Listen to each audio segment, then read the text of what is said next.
Hey guys, welcome back to Chintu sir की class. और आज की इस क्लास में हम आपके लिए लेकर आ गए हैं इंग्लिश ग्रामर का एक ऐसा टॉपिक जिसमें आप कंफ्यूज हो जाते हैं। तो देखिए, जैसे कि आपको पता है कि आप कई बार ये सुनते होंगे हाउज यू या फिर हाउ आर यू, इन दोनों में से सही कौन सा है?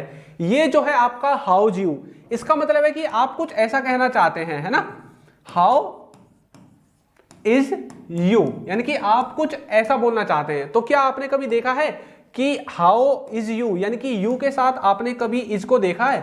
यू के साथ हमेशा आर ही आता है। इसको आप शॉर्ट फॉर्म में लिख देते हैं, कहां पर? व्हाट्सएप पर, इंस्टाग्राम पर, आपने कई बार देखा होगा। लेकिन आप व्हाट्सएप और इंस्टाग्राम पर तो इनको लिख सकते हैं, लेकिन यदि आपको सही अंग्रेजी सीखनी है तो आपको ये ही बोलना पड़ेगा, हाउ आर यू। अब जैसे कि कई बार आप किसी से पूछते हैं हाउ आर यू, वो बोलता है फाइन, लेकिन व्हाट्सएप पर आपके दोस्त भेज देते हैं आपके पास F9, हो गया फाइन, है ना। तो उसी तरह से हाउज यू लिखकर भेजते हैं, ठीक है। तो ये शॉर्ट ट्रिक्स हैं जो बच्चे यूज करते हैं। तो यदि आपको सही में बोलना है तो सही ये है, हाउ आर यू, ये वाला, ठीक है। ये आपका एक तरह से मतलब शॉर्टकट में आपको बोला गया है।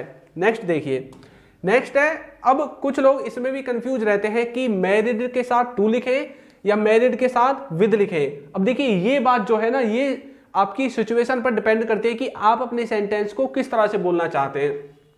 यहां पर लिखा हुआ है Rahul was married to Neha. ये जो सेंटेंस है ये आपका पैसिव वॉइस में बनाया गया है, मतलब राहुल की जो शादी है वो नेहा से हुई है ना। यहां पर देखिए Rahul was married with Neha, है ना। अब यहां पर देखिए इन दोनों में अंतर क्या है, यहां पर मैंने लगाया है टू और यहां पर मैंने लगाया है विद। अब यहां पर जो है ये तो पैसिव में है, ये भी पैसिव में है, ठीक है।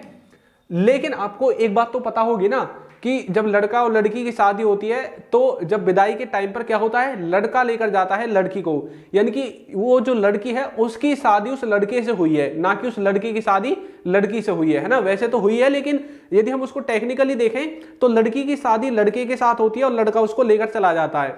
तो मतलब जब आपको ये दिखाना हो कि इस लड़की की शादी इस राहुल नाम के लड़के से हुई है, तब आपको क्या दिखाना है, तब आप इसमें विद के साथ इसको बना सकते हैं, ठीक है। लेकिन जब आप राहुल को आगे लिखेंगे, जैसे कि मैंने लिख दिया यहां पर राहुल आगे, ठीक है।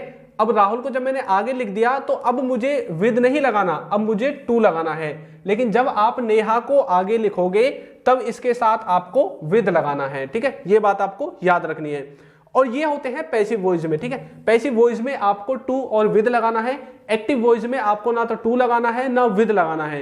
एक्टिव वॉइस में आपका बनेगा डायरेक्ट राहुल मैरिड नेहा, ठीक है। तो जो राहुल है वो मतलब उसकी शादी नेहा से हुई है, ठीक है। ये बात आपको याद रखनी है।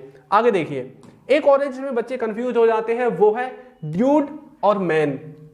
कई बार आपने देखा होगा लोगों को बोलते हुए कि हे ड्यूड व्हाट्स अप, है ना। मतलब ये जो ड्यूड वर्ड है ना, इस ड्यूड को आप यूज कर सकते हैं अपने दोस्तों के लिए, ठीक है। यानी कि जो आपके दोस्त हैं जिनके साथ आप डेली उठते बैठते खाते पीते हैं, तो ये क्या है, ये इनफॉर्मल वर्ड है, ठीक है। लेकिन जो मैन है उसको आप बड़ों के साथ भी इस्तेमाल कर सकते हैं, कोई दिक्कत नहीं है, ठीक है। जैसे कि हे ड्यूड, मतलब हे ड्यूड मतलब जैसे आप हिंदी में बोलते हैं ना, हे छोकरे, हे लड़के, कैसा है ना, क्या चल रहा है, तो मतलब लड़का, हे छोकरे, इस तरह के जो हिंदी के वर्ड्स हैं वो सब के सब आपके ड्यूड के अंदर आ जाते हैं। तो आपको ये वीडियो कैसी लगी है जरूर बताना। और यदि आप इसी तरह के सेंटेंसेस, इसी तरह के वर्ड्स को सीखना चाहते हैं तो हमारे कोर्स को ज्वाइन कर लीजिए।